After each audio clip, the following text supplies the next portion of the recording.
Hello મિત્રો, મારી YouTube ચેનલમાં આપ સર્વનું હાર્દિક સ્વાગત છે।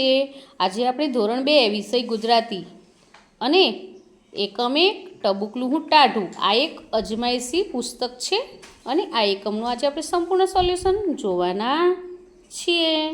અહીં અભિનય સાથે ગાન કરવાનું છે। દાદાનો ડંગુરો લીધો, એનો મેં તો ઘોડો કીધો, ઘોડો કૂદે જમ જમ, ઘૂઘરી વાગે ધમ ધમ, ધરતી ધ્રુજે ધમ ધમ, ધમ ધમ ધરતી થાતી જાય, મારો ઘોડો કૂદતો જાય, કૂદતા કૂદતા આવે કોટ, કોટ મૂકીને કોટ કૂદીને મૂકે ડોટ।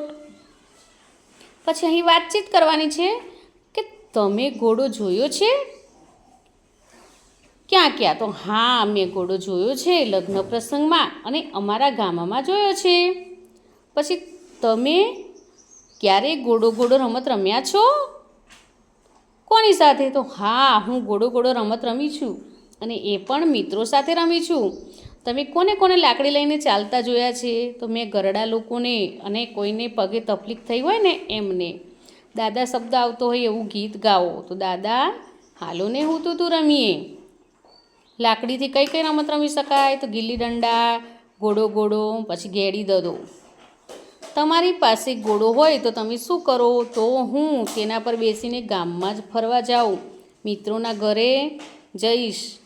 ઘોડો શબ્દ આવતો હોય એવું ગીત, તો ચલ મેરા ઘોડા તબડક તબડક। અહીં એક આપેલા શબ્દ જો ગીતમાં આવતો હોય તો દાદા બોલો, ન આવતો હોય તો દાદી બોલવાનું છે। તો હાથી તો દાદી બોલીશું, ડંગુરો તો દાદા, ઘોડો તો દાદા, ધરતી તો દાદા, આકાશ તો દાદી, કોટ તો દાદા। હવે બેમાં છે ચિત્ર જોઈને ઉદાહરણ મુજબ બોલો। તો અહીં શરણાઈ છે, તો શરણાઈ વાગે પી પી, ડમરું તો ડમરું વાગે ડમ ડમ, ખંજરી તો ખંજરી વાગે ખનનન। પછી અહીં 6 ઉદાહરણ મુજબ બીજા શબ્દો બનાવો। કૂદતા કૂદતા તો આપણે ગાતા, રમતા રમતા, ભમતા ભમતા। પછી ખાતા ખાતા તો આપણે શબ્દો બનાવવાના છે, ગાતા ગાતા, લખતા લખતા, બોલતા બોલતા અને ચાલતા ચાલતા। હવે આગળ આ વાંચવાનું છે આપણે। પછી જોડકા જોડો અને ઉદાહરણ મુજબ વાક્યો બનાવો। અહીંથી ધરતી ધમધમ થાય છે એ રીતે આપણે વાક્યો બનાવવાના છે। હાથી ધબધબ ચાલે છે, સાયકલ સરર જાય છે, છોકરી છમછમ નાચે છે, ધરતી ધમધમ થાય છે, ધજા ફરર ફરકે છે, બોર ટપ ટપ પડે છે, ઘૂઘરી ધમધમ વાગે છે। અહીં ટાઢું ટબકલું આ વાર્તા છે આખી, આપણે એ વાર્તાને સારી રીતે વાંચવાની છે, બાળકોને સમજ પડે એ રીતે।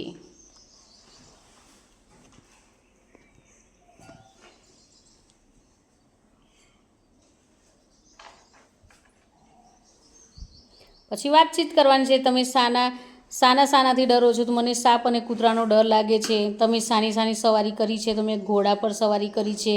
વાર્તામાં તમને કોણ વધુ ગમ્યું? તો વાર્તામાં મને જોઈતારામ ગમ્યા, કેમ કે તેમને સિંહની સવારી કરી એટલે। વાર્તામાં તમને કોણ બહાદુર લાગ્યું? તો વાર્તામાં જોઈતારામ બહાદુર લાગ્યા। વાર્તામાં તમને ક્યારે હસવું આવ્યું? તો અંધારામાં સિંહની સવારી કરી અને કાન ખેંચ્યા ત્યારે હસવું આવ્યું।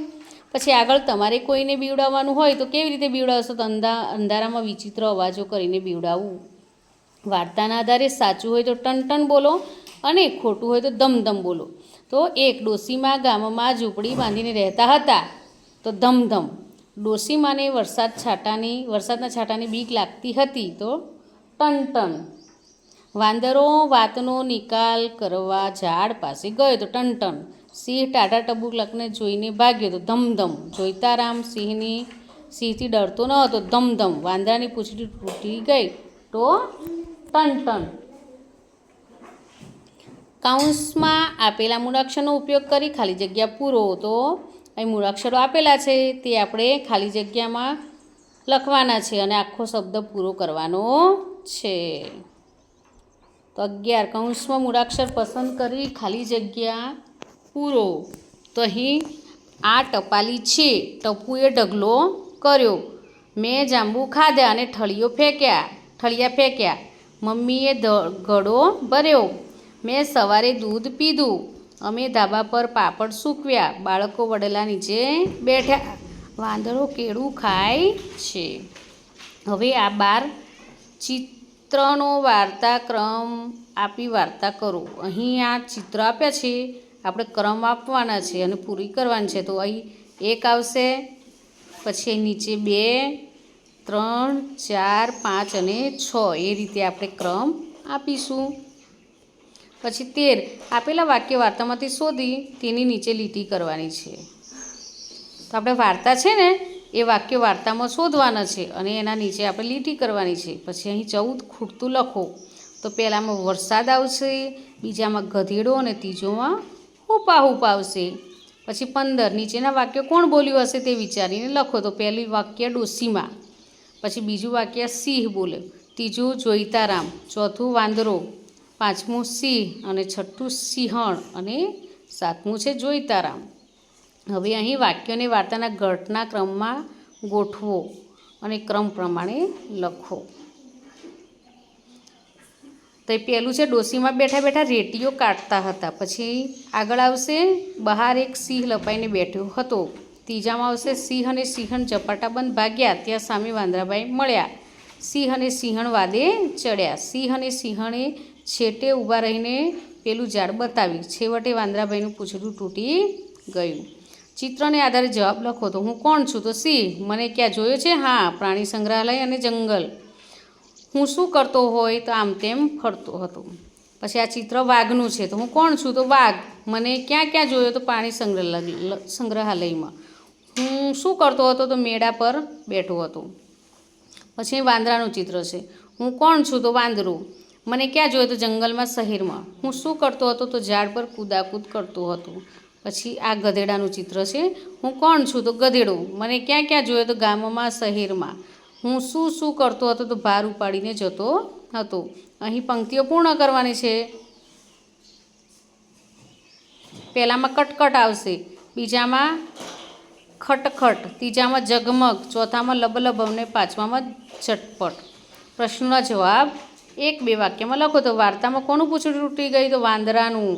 ડોશીમાં કોને ટાઢું ટબુકલું કહેતા હતા? તો વરસાદના છાંટાને. વાનરે ટાઢા ટબુકલાને શું નામ આપ્યું? તો પૂંછડા તોડ. કોણે ટાઢા ટબુકલાને કેળ ભાગ્યું કહ્યું? તો સિંહણે. કોણે સિંહને ગધેડો માની લીધો? તો જોઈતારામે. દાદાનો ડંગુરો લીધો. ગીત અભિનય સાથે ગવડાવવાનું છે. તો મિત્રો, અહીં આ એકમનો વિડીયો. પછી અહીં 11 ડોશીમાને ઝૂંપડી સુધી પહોંચાડવાના છે આપણે. તો મિત્રો, અહીં આ એકમનો વિડીયો પૂરો થાય છે. જો તમને આ વિડીયો ગમ્યો હોય તો લાઇક, શેર અને સબસ્ક્રાઈબ ચોક્કસથી કરજો. અને હા, જેને જરૂર હોય તેને શેર પણ કરજો. બાય.